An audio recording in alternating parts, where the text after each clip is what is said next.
E pela primeira vez em 11 anos, o Banco Central Europeu subiu a taxa de juros na zona do euro. O aumento de 0,5 ponto percentual fez o índice voltar a zero, já que desde o fim de 2019 a taxa por lá estava negativa. Vamos chamar a Priscila Yasbeck para falar como que é essa decisão, né, Pri, e por que de fato ela aconteceu. A gente já imagina, né, por conta de todos os fatores externos aí e que tem impactado a economia do mundo inteiro, mas como que isso pode afetar os outros países? Bom dia de novo. Bom dia, Marcela. Bom dia, Daniel. Bom dia a todos que nos acompanham. Denise Odorici trouxe, já um panorama aí da crise de energia que explica muito dessa situação na Europa. E aí, com isso, então, veio esse aumento aí que não era esperado, pelo menos há alguns meses, mas agora a expectativa mudou, já tinha mudado, mas tinha uma dúvida se viria um aumento de 0,25, de 0,5 ponto.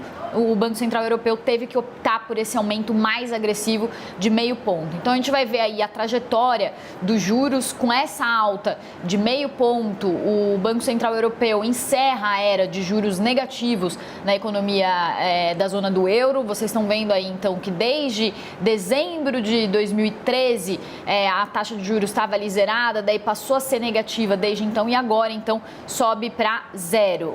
O que acontece de dinâmica hoje na zona do euro? A própria presidente do Banco Central Europeu, a Christine Lagarde, disse que espera que a inflação continue alta, com os preços de energia ainda pressionando, e falou que o euro mais fraco também está pressionando a inflação, já que os produtos importados acabam ficando mais caros. Então, o Banco Central precisa subir os juros para conseguir combater essa inflação que está em patamar recorde. O Banco Central Europeu estava entre a cruz e a espada, como a gente vem falando aqui, porque, por um lado, precisava subir os juros para mostrar que ainda está conseguindo combater a inflação, mas, por outro, se sobe os juros, aumenta o custo de dívida de países que são mais frágeis no bloco. Então, optou por fazer esse aumento, mas junto com o aumento dos juros, também anunciou que vai comprar títulos de países mais endividados, como é o caso da Itália, da Espanha e da Grécia. Eu conversei com o professor João Ricardo, que é pesquisador da Universidade Nova de Lisboa, e o que ele explicou de um jeito muito simples aqui para a gente tentar entender um pouco do que está acontecendo por lá,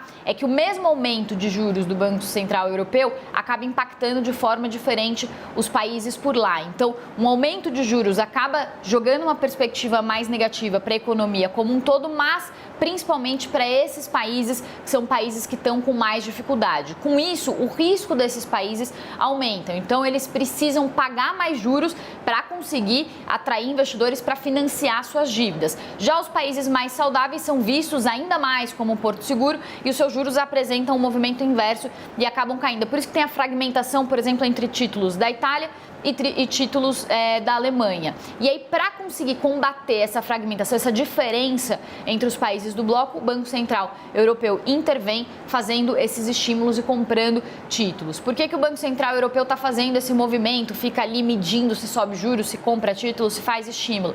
Porque tem que evitar que a economia na zona do euro enfraqueça ainda mais.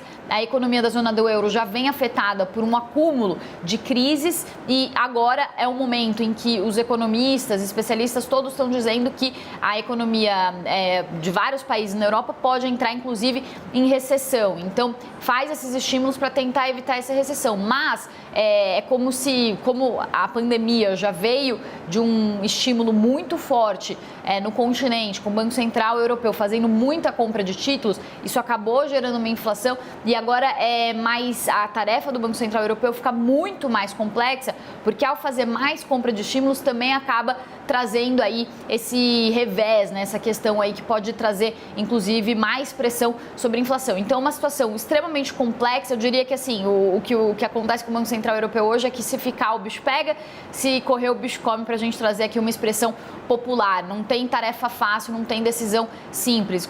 Se vai para um lado, se aumenta juros, acaba trazendo prejuízos de um lado.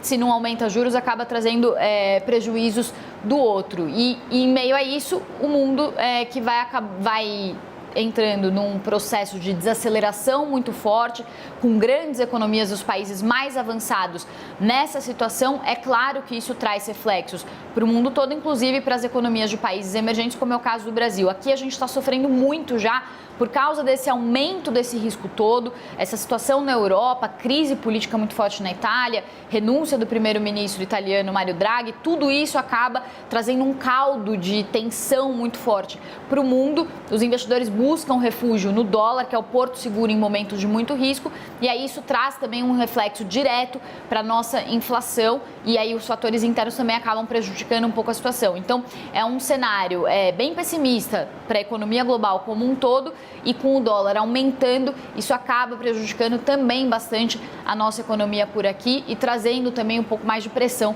para a nossa inflação. Valeu, Pri. Obrigado.